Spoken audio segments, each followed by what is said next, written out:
চাপাপুকুর স্টেশনে যাওয়ার রাস্তায় জলমগ্ন দুর্ভোগ। রেল দপ্তরের উদাসীনতায় ক্ষুব্ধ নিত্যযাত্রী ও গ্রামবাসীরা। শিয়ালদা থেকে হাসনাবাদ শাখার অন্যতম ব্যস্ত স্টেশন চাপাপুকুর স্টেশন হয়ে বাদুড়িয়া, খোলাপোতা, ভেবিয়া, চাপাপুকুর সহ বিস্তীর্ণ এলাকার হাজার হাজার মানুষ প্রতিদিন যাতায়াত করেন। কিন্তু চাপাপুকুর মেন রোড থেকে স্টেশন পর্যন্ত রেল দপ্তরের অধীনে থাকা প্রায় 1 কিলোমিটার দীর্ঘ রাস্তাটি দীর্ঘ 4 বছর ধরে চরম বেহাল অবস্থায় পড়ে আছে। বর্ষা এলে এই রাস্তা যেন পরিণত হয় এক স্থায়ী জলধারে, কোথাও হাঁটু সমান, কোথাও বা কোমর সমান জল। অটো বা টোটো গাড়িতে গেলেও গাড়ির ভেতর পর্যন্ত জল ঢুকে পড়ছে। যাত্রীদের পরিধান, ব্যাগ, কাগজপত্র ভিজে নষ্ট হচ্ছে নিয়মিত। শুধু রাস্তা নয়, আশেপাশের গ্রামগুলোরও একই অবস্থা। জল ঢুকেছে বাড়ির ভেতরে, রাস্তায় হাঁটাও দুষ্কর হয়ে পড়েছে। নিত্যযাত্রী থেকে শুরু করে সরকারি বেসরকারি কর্মচারী, ছাত্রছাত্রী, এমনকি স্থানীয় পঞ্চায়েত সকলকেই বহুবার রেল দপ্তরকে রাস্তা সংস্কার এবং একটি ড্রেন তৈরির জন্য দাবি জানিয়েছেন, কিন্তু এখনো পর্যন্ত রেল দপ্তরের পক্ষ থেকে কোনো উদ্যোগ চোখে পড়েনি। এলাকার বাসিন্দাদের অভিযোগ, রেল দপ্তরের এই উদাসীনতায় তাদের প্রতিদিনের জীবনে নিত্য দুর্ভোগ বয়ে আছে। তাদের স্পষ্ট দাবি, এই রাস্তা দ্রুত উঁচু করে পুনর্নির্মাণ করতে হবে এবং পাশেই একটি সঠিক নিকাশি ব্যবস্থার জন্য পাকা ড্রেন তৈরি করতে হবে। যতদিন না তা হচ্ছে ততদিন চাপাপুকুর স্টেশনের পথ যেন যন্ত্রণার আরেক নাম হয়ে থাকছে। আমাদের এখানে অবস্থা বলতে আমরা এই একদিনের বৃষ্টিতে যা দেখতে পাচ্ছেন, প্রচণ্ড ভয়াবহ অবস্থা। এখানে হাজার হাজার মানুষ চাপাপুকুর স্টেশন থেকে যাওয়া আসা করে। এখানে আছে বিএড কলেজ আছে, এখানে আছে একটা হসপিটাল, নিয়ারেস্ট হসপিটাল আছে, স্কুল। এখানে বাচ্চারা যেতে গেলে নিত্যৃত্ব পড়ে যাচ্ছে, জামা কাপড় ভিজে যাচ্ছে, ওদের স্কুলে পাঠাতে অভিভাবকরা ভয় পাচ্ছে।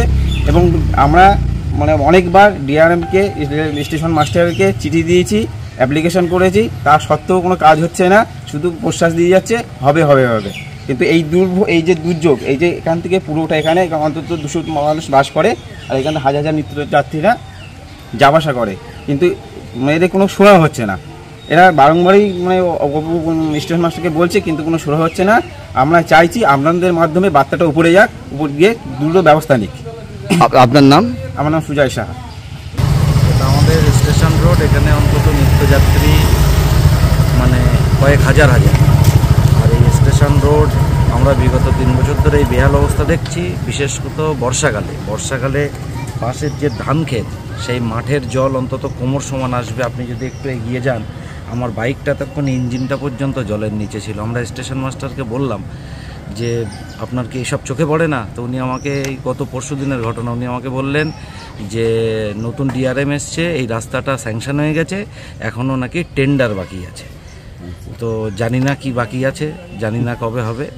আর এর অবস্থা খুব বাজে। আপনি একটু আগে যদি যান, আপনাকে সাঁতার কাটতে হবে। আমি তাই বাইক চালাচ্ছি আর আস্তে আস্তে ভাবছি যে এখন বোধহয় 1 সপ্তাহ এখান থেকে যাওয়া যাবে না। একদমই নেওয়া হয়েছে। এখান থেকে প্রত্যেক দিন হাজার হাজার মানুষ যাতায়াত করে। তাদের একটা প্রথম থেকে অবজেকশন যে রাস্তা একদম বেহাল অবস্থা। আর এখন যেহেতু বৃষ্টি হচ্ছে, তার জন্য খুবই খারাপ অবস্থা।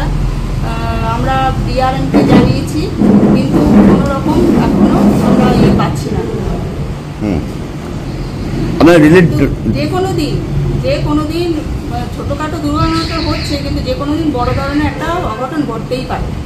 তার জন্যে আপনাদের মাধ্যমে রেল দপ্তরকে দৃষ্টি আকর্ষণ করছি আমি। আপনার নাম? আমার নাম জয়া দাস, চাপাপুকুর গ্রাম পঞ্চায়েত প্রধান।